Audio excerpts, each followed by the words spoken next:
G'day, Rob Burns here with you, just catching up for 2025. Hopefully everyone had a great Christmas and New Year. I know I had a pretty good Christmas. We had quite a lot of Christmas celebrations with the great Aboriginal Health Service here in Ipswich, Camboose. Actually had 3 Christmas parties with them, so it went really well. A couple for the elders and then the community Christmas party, which was a fantastic night with fireworks and a lot of presents for the kids. Camboose took a pretty big step towards the end of last year, 2024. They stepped away from IUI, the Institute for Urban Indigenous Health, and breaking away and going back to the way Camboose was when it first sort of started and taking on its own role with the extra services required, such as podiatry and dietitians and so forth, specialist services for its Indigenous clients. So it's a brave move. Some might say, worried that it might not succeed, but I think it will succeed. Camboose been around for 40 odd years and still going along fairly strongly. But definitely Christmas was a great time for everyone involved there at Camboose, but also in the community. Although we did, on a personal note, we did have some loss in our family. A number of our family members passed away. I lost a nephew at a very young age, less than 50. He passed away, and a niece as well late last year, and an auntie towards Christmas. And my wife lost her uncle, Chad Morgan, one of the great iconic Australian legendary country singers. He passed away as well, and that's her family member.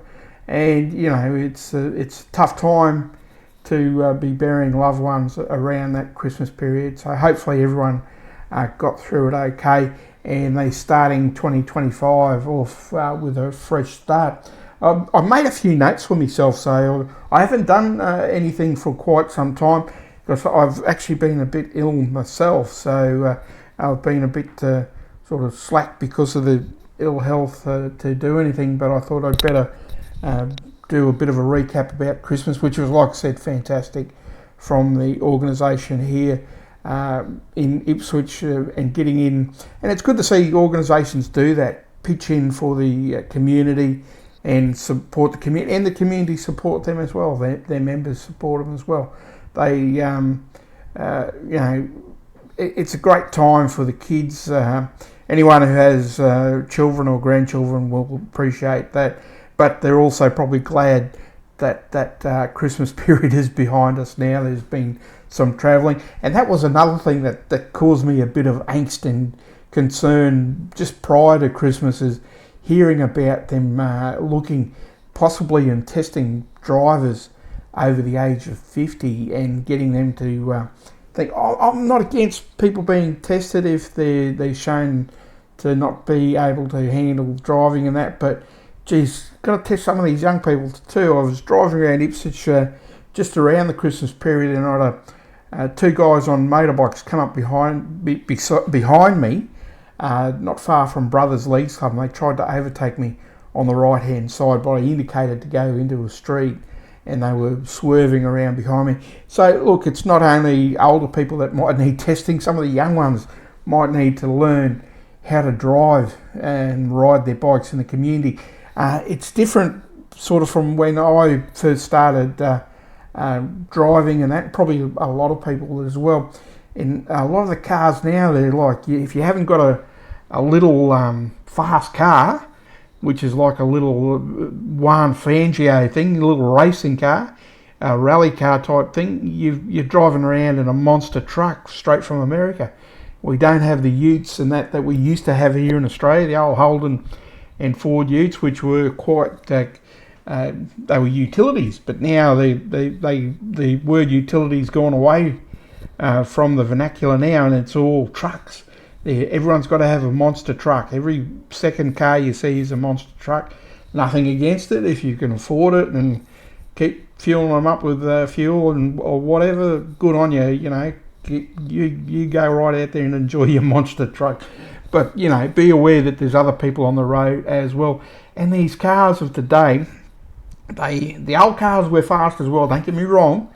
You know, we used to drive fast as well, but there wasn't as many cars around as there is now. But these newer cars have, you know, overhead cams and all sorts of technical gadgets that seem to make them a bit faster and a bit, you know, a bit more zippy around the streets. And of course, people are getting their licences younger, so you know, I've seen some hairy things driving around here in Ipswich over the last couple of years, and you know, hopefully it doesn't continue into 2025. They do something to try and curb their ways a bit. And the other thing I think of with, you know, family loss and that as well this time of year is, and the health issues as well. The other big thing I'm thinking about coming up is Australia Day, Invasion Day, Survival Day. I personally view it as Survival Day, where we as Aboriginal people survive the so many years of European settlement here in Australia, and we've, you know, we're thriving, although we do have our health problems, but our community is thriving in some ways as well, and slowly developing the things to try and bring us up to the same parallel with the rest of Australia. The other thing about Australia Day, which, you know, like 26th of January, Australia does need to have a national day, I don't doubt. But why don't we make it the third Monday of the month of January? I heard that mentioned somewhere, and I thought that's not a bad idea.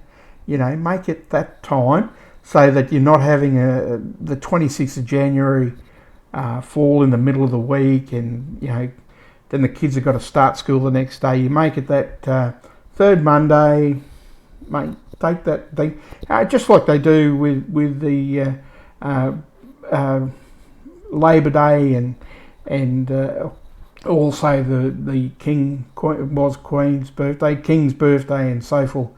Do it that time, and you know, it might make better sense to people, and after a while they won't worry too much about it being Australia Day being celebrated on the 26th. And people can still protest. There's nothing wrong with protests. If you can't have a celebration and can't protest, what are you doing? You know, you got to protest something. So, you know, make sure you but do the right thing while you're doing it. You know, even though you're protesting, you still try and be respectful of those people around you who are trying to enjoy themselves in some way. Okay, look, I'll try and catch up again soon. Like I said, I've been a bit slack about uploading some material, but I'll get some more out soon. Find some more discussion points. There's some great things happening with cricket, and I'm trying to do a bit of writing as well, but you try and do that with your wife whizzing around with a vacuum cleaner while you're doing that. It's very tough to do. Hopefully we'll get to talk soon, but that's Rob Burns signing off for now. I will talk to you later.